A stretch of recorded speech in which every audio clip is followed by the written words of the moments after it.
la pregunta de Alejo Apraís, de la Asociación de Víctimas de la Violencia de la Araucanía. Actualmente se encuentra en proyecto de tramitación una ley que va en beneficio de las personas que actuaron en el estallido social del octubre del 2019, donde se generó daño a la propiedad pública y privada. Sin embargo, la violencia en la Araucanía lleva más de 20 años y aún no existe una ley de reparación a las víctimas de violencia rural. Señor candidato, le consulto, usted, de haber un proyecto de reparación a víctimas de violencia rural, ¿usted le daría tramitación legislativa inmediata? Partimos con Daniel Jadwe, respondiendo a la pregunta de Alejo Apraís. Yo creo que eso puede ser estudiable, no está en nuestro programa. Espero que en el proceso participativo para complementar el programa, ojalá se pueda incorporar como una observación. Pero yo creo que la violencia en la Araucanía tiene que ver con temas que son más complejos, ¿no? No solo con la reparación, porque habría que pensar también en ver si por fin avanzamos en reconocimiento constitucional de los pueblos originarios que efectivamente fueron víctimas de una violencia desde el Estado que les significó perder sus tierras, aldeas completas arrasadas. Entonces habría que definir cuál es la reparación que buscamos.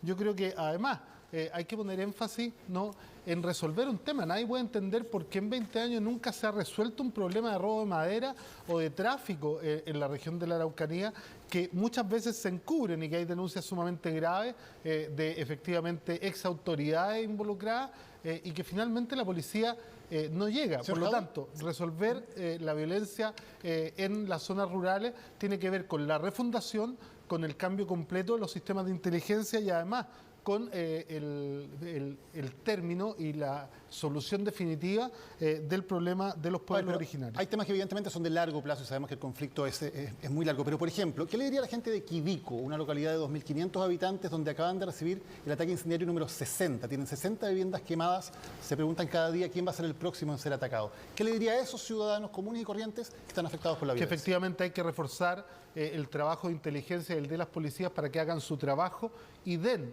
con esto que no han dado en 20 años con una solución y que además nos han acostumbrado a tener montaje, encubrimiento y una serie de cosas que no se pueden seguir permitiendo. Gracias. Señor Boric, ¿qué le contesta Alejo Apraís? A don Alejo, con todo respeto, me gustaría complementarlo. La violencia en la Araucanía no lleva 20 años, la violencia en la Araucanía lleva 500 años. Y por lo tanto, entender esa dimensión estructural del conflicto implica tratar de apuntar a una solución que los gobiernos democráticos y el Estado de Chile en particular no solo no ha solucionado, sino que ha agravado. Y por lo tanto, ¿cuál es nuestra propuesta para solucionar el conflicto? Por un lado, por supuesto que los delitos de robo de madera, eventual narcotráfico que exista, en que yo no se lo voy a achacar por ningún motivo a las comunidades mapuches, eso se tiene que investigar y sancionar a quien corresponda, no son parte de las demandas del pueblo mapuche.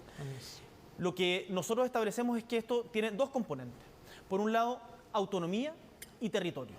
No basta con la compra de tierras parceladas en donde se termina localizando a las comunidades totalmente alejados de lo que es su territorio. Señor Boric, para complementar, usted ha dicho que hay presos políticos en el conflicto chileno-mapuche. Yo creo que han habido presos políticos en el conflicto chileno. Por ejemplo, creo que la machi Francisca Linconado estuvo en prisión política y que... Pero hoy, ¿quién es preso político? No, hoy día yo he dicho que históricamente ha habido presos políticos en el conflicto entre el Estado chileno y el pueblo mapuche. No he dicho que hoy, en este momento, hay algún preso político en particular. Ok, usted decía, no le voy a achacar el tema del narcotráfico a las comunidades mapuches, por cierto, pero sí hay ciertas comunidades donde, por ejemplo, es muy difícil para la policía poder entrar. ¿Qué haría en esos casos? ¿Cómo hace que el Estado tenga efectivamente presencia en esos sectores? Es que, mira, yo he estado en territorios como Temucuicui, por ejemplo, y he conversado con el lonco Víctor Caipul, estuve en la cárcel visitando a la machi Francisca Linconao, y cuando hay un Estado que ha violentado permanentemente a comunidades, los ha tratado de asimilar, entran y les disparan perdigones a las abuelas.